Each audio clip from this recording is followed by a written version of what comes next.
Welcome.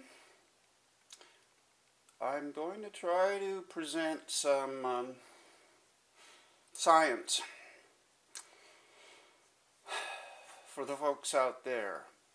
I came across one of my favorite high-wing designs of old, the Cessna high-wing with retractable landing gear. That model, the fuselage, ended up very sleek on that model. The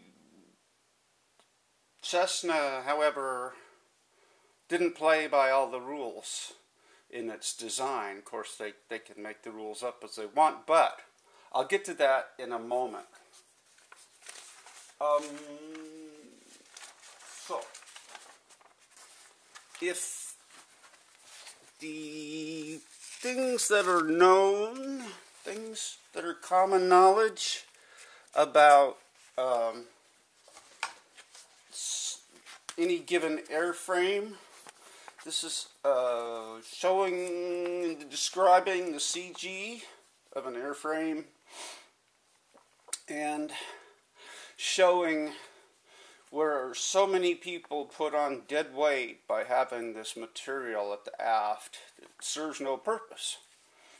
So, I'm just trying to make that known. It's all about just sharing some information. That's all I'm trying to do. In a similar vein,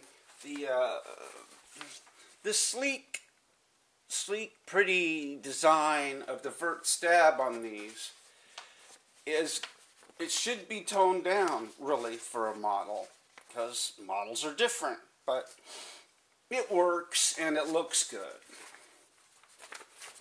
Alrighty, so then if you get into the science and physics of aircraft, and this, pretend that the prop is here at 0 for right now. One can identify from a good photo or drawing, one can identify pretty well where either 25% of fuselage is going to be, or where 25 to 30% of root cord or cord is going to be.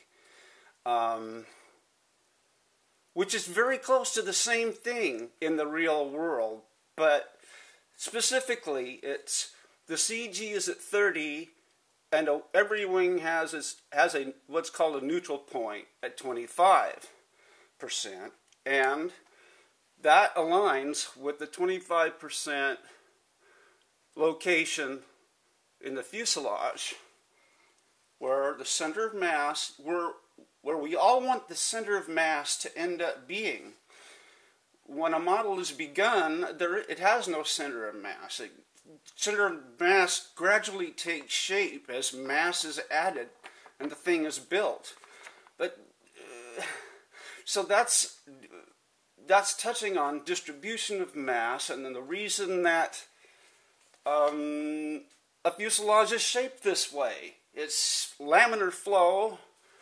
The fuselage is designed to have good laminar flow but make no lift. It's supposed to go through the air like a trout. You add the wings to get the lift, and even a fish has a stabilizer at the back. So it's the same idea. But if one works backwards from the CM on this, divides this into 3 to find what the fourth quarter should be, it's here and not over here. But this is allowed. Hell, a lot of models are made this way. It just results in excess stability in the pitch axis because it's made this lever arm longer than the 1 in, as the 1 to 3 it's supposed to be. Roughly 1 to 3. When it's this far from 1 to 3, it's not 1 to 3, it's 1 to 3 3/8 or something. But anyway, So a modeler, a scratch builder, can shoot for this line at first and then extend it a bit if it feels right, but at least know where 25% is and where the prop should be if this was like a Piper Cub or something. Their geometry and components are different, and it lends itself more to an exact location, or more closer to this 0 point, which is 25% forward of the CM, center of mass. Center of mass is about where the pilot's chest would be in a full-size aircraft. So when you make a model, though, everything's different. There's no pilot, and you can put the battery down in the belly, and everything's different. So relying on a full-size aircraft is not a foolproof way of making a model, but it's a hell of a good start. It's a hell of a good start. So we have the did I lose a piece? No. I feel like I've lost a segment. Maybe. Oh, I'll put this back up for a moment. The CG, as it's called, it's not the CM. They're two different things.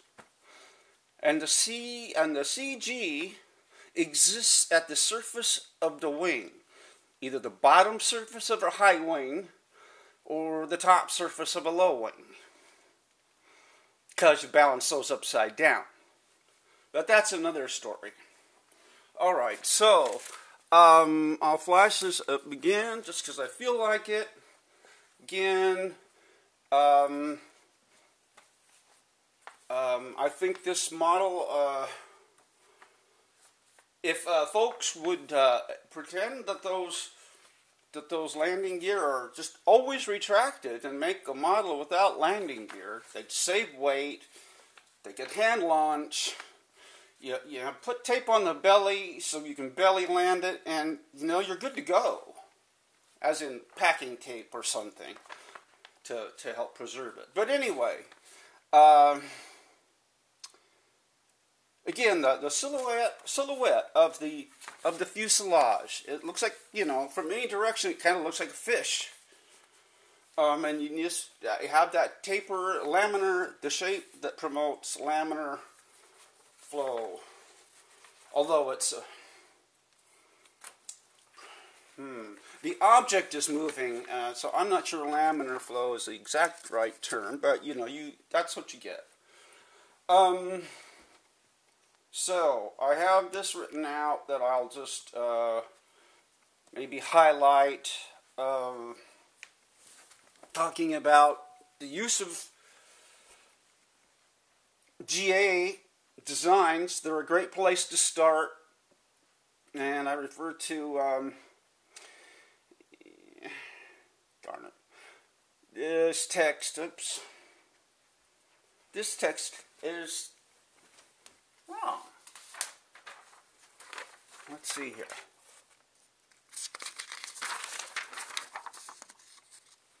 This text then talks about a GA design and using this 172RG as a prime example. And I discussed the lengthened forward fuselage. But there's things like this should a scratch builder. It behooves a scratch builder to know this shit. Alrighty, so moving on.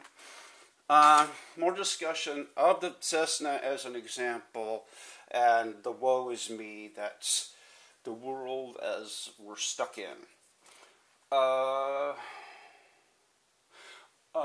perusal of aircraft with a critical eye, photos of GA designs, can get you a long ways.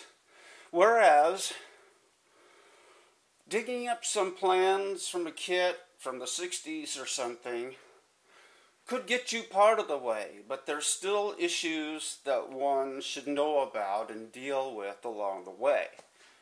And those, generally they center around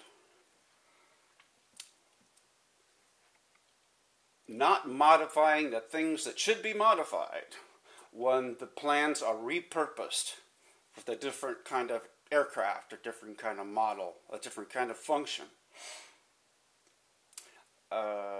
Yeah, I mean, so, like, you know,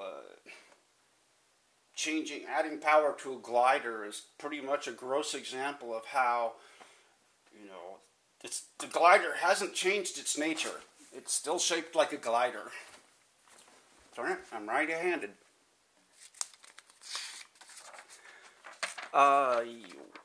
Okay, so, this is referring to the types of stabilizer shapes that one sees in the real world. And there is some logic behind the way these things are designed, but the logic gets weaker when you make a tiny little version of the same thing. There are other rules that should apply, that should have priority of design, and in terms of function, not looks. That's what I'm discussing here. In simple terms, there's this. A control surface should be a parallelogram. These ailerons are parallelograms. The elevator and the rudder are not parallelograms. They should be made so on a model. Okay, let me retract that.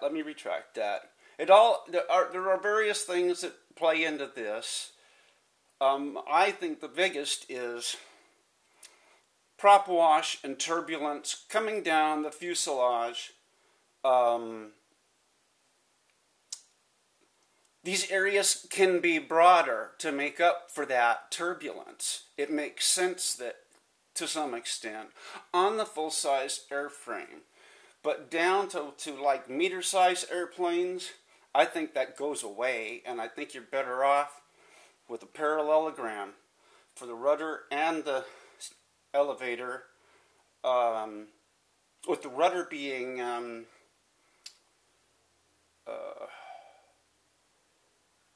with the rudder hinge being perpendicular to the center line of the model, so that even though the leading edge is sloped, the hinge line is straight up and down. Like this is what I'm talking about.